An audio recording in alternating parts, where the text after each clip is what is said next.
asamyatatmana, one who has not brought himself under his own control, though by practice and giving up our clinging attachment to the world of objects and pleasures outside, mind can become.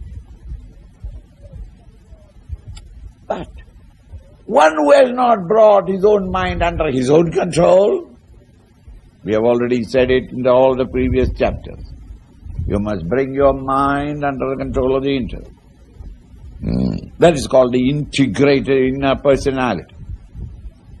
This integration cannot remain. The mind divorces the intellect and rushes out. When thus the mind rushes out, there is no discriminative power. The mind can behave only like an animal which has not got a discriminative intellect to guide it. So the mind starts expressing itself under impulses and instincts of the moment. Behaves like an animal. This divorce comes because of desire. So an individual who has not brought the mind under the control of the intellect, that is what is to be done, achieved first, and it can be achieved only through karma yoga. When you are dedicated to the higher reality who functions and fulfills all your obligatory duties in the world outside, the existing vasanas get exhausted and the eruption of desires will become reduced. Thus, when you have remarried your mind, the intellect remarries the mind, and together hand in hand as a couple, behaves, is called integrated inner personality. Asamyatatmana, an individual who has not brought his mind under his own control. Yogo dushprapa iti me mati. This is my mati, my opinion. That to such an individual, yoga is dushprapa is not possible. Yoga meaning steady contemplation is not possible unless you have already purified the mind, brought the mind under the control of the intellect. It is only on the wings of both the mind and the intellect that you can glide into the higher. I consider that it is almost impossible to practice yoga, practice contemplation, for an individual whose mind has not been brought under the control of the intellect.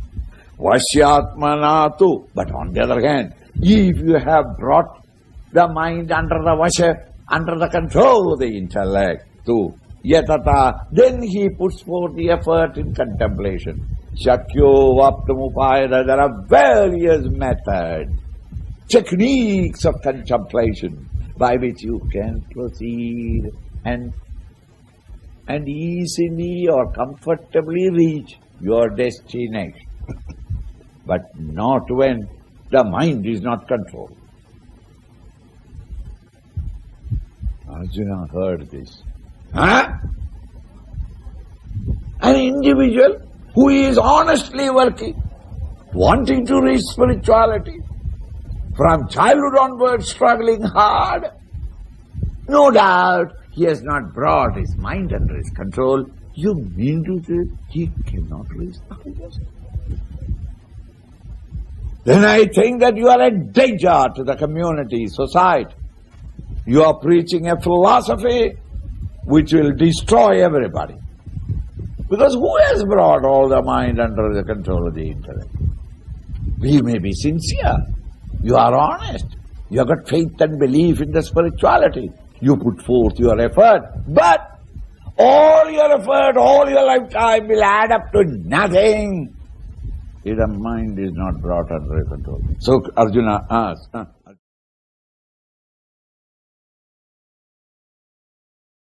here Arjuna, typical of a political leader's silent responsibility, he says, Ayati Shraddhayopeta, an individual who has got great Shraddha, faith in the path of spirituality.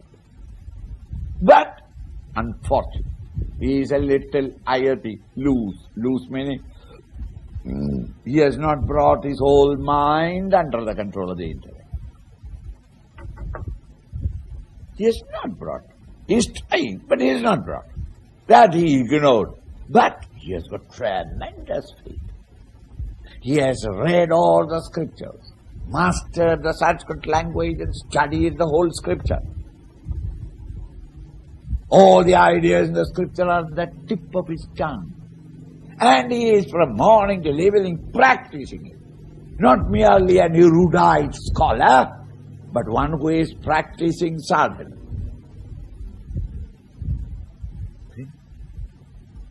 He has got Shraddha, faith.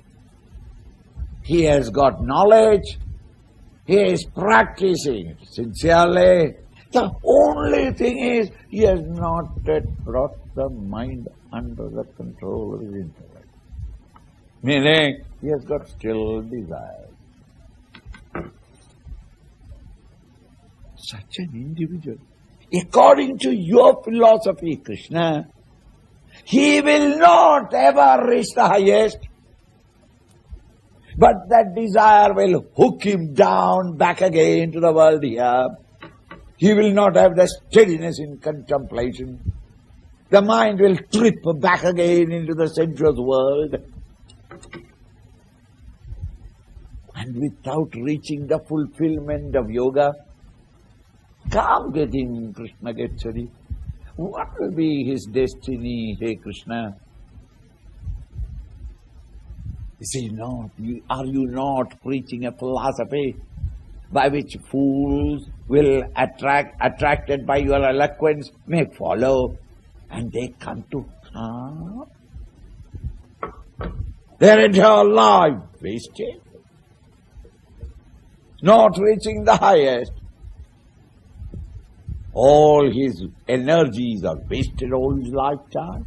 Come get him, Krishna gets it. Hey Krishna, such an individual, come get him. What get him? What will be his destiny? What will happen to him?